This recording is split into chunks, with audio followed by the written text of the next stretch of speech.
Spirit leads me to pray, your kingdom come, your will be done. That I can be included in that, and that's how I do pray. And then after that, God, he's our Father, right? And that's what Jesus said. Our Father, who is, remember I told you at the first gathering, that was a revolutionary moment. No one had ever uttered the words Father in prayer until that moment.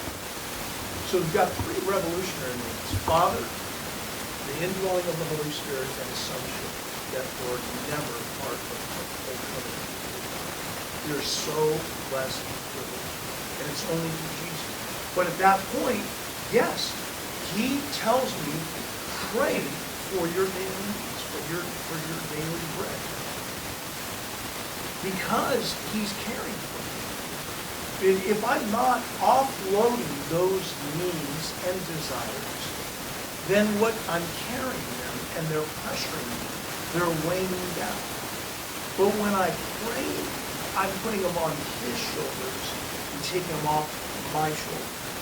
My shoulders are too small.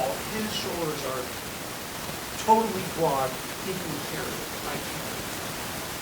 And then the rest of it, lead me not into temptation, but deliver me from the evil. Because now he's making provision for us to be aware that in this world, there is spiritual warfare. You cannot escape it. So engage, be ready, pray ahead of time, lead me not into temptation. That's what David was saying, praying like it really. But I've got good news for you. The minute you step in heaven, you will never, ever, ever, ever, ever, forever and ever and ever, not one time be attacked by it. Not once. No spiritual warfare at all.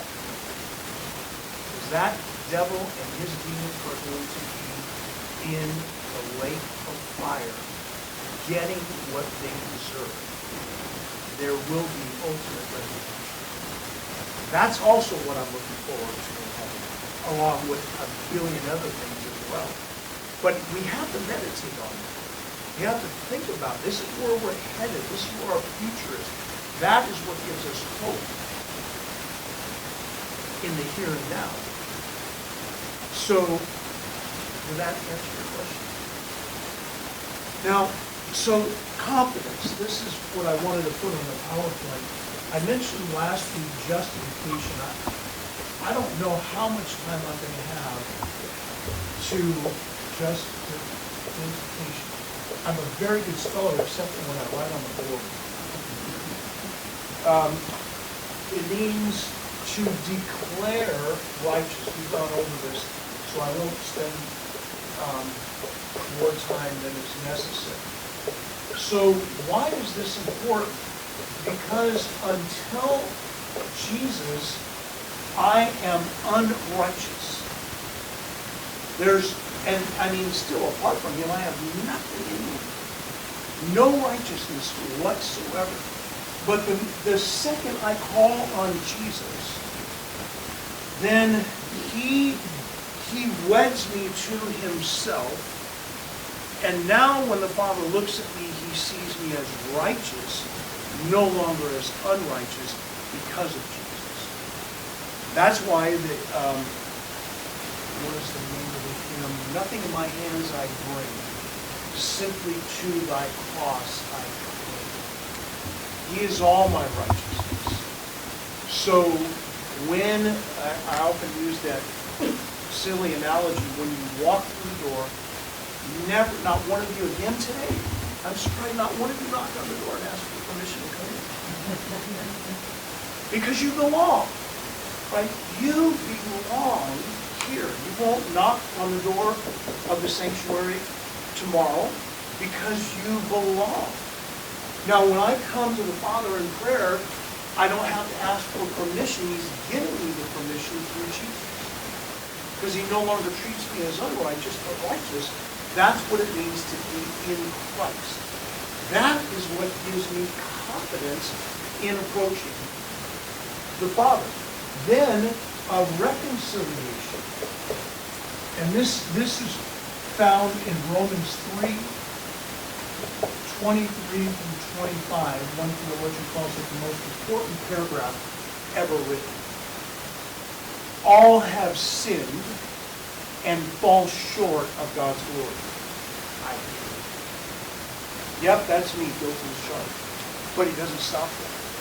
Being justified, present tense. How? As a gift. How? By his grace. How? Through the redemption which is in Christ Jesus. What is redemption? To make one's needs his own. That's partly what redemption means. Jesus comes to us and he makes our needs his own. Because he has the ability to give salvation. I have no ability. And of course it means to purchase one from slavery. That's what he was doing. Purchase from slavery to sin.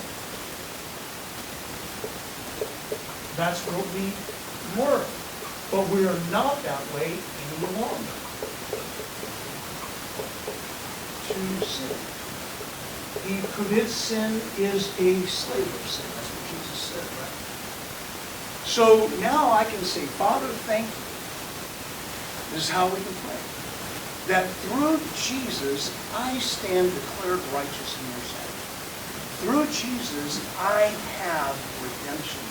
Through his blood, the forgiveness of my trespasses, according to the riches of his grace, which he lavished on me. That's Ephesians 1. You see, when you take your stand and you declare your identity, your mind is renewed, your faith is built, and you're walking in a deeper way in your sonship. See, what the Father is looking to do is he wants sons and daughters who are confident in him, not in ourselves. But the way we gain that confidence is to align ourselves with him and declare what he declares about us. Then, he says, through the redemption which is in Christ Jesus, whom God displayed publicly as a propitiation in his blood through faith. Now, what is propitiation? Oh my gosh. To turn wrath into favor. Okay? Into faith. Romans 1:18. Outside of Christ, for the wrath of God is revealed from heaven. And the last part, the wrath of God is revealed from heaven against all unrighteousness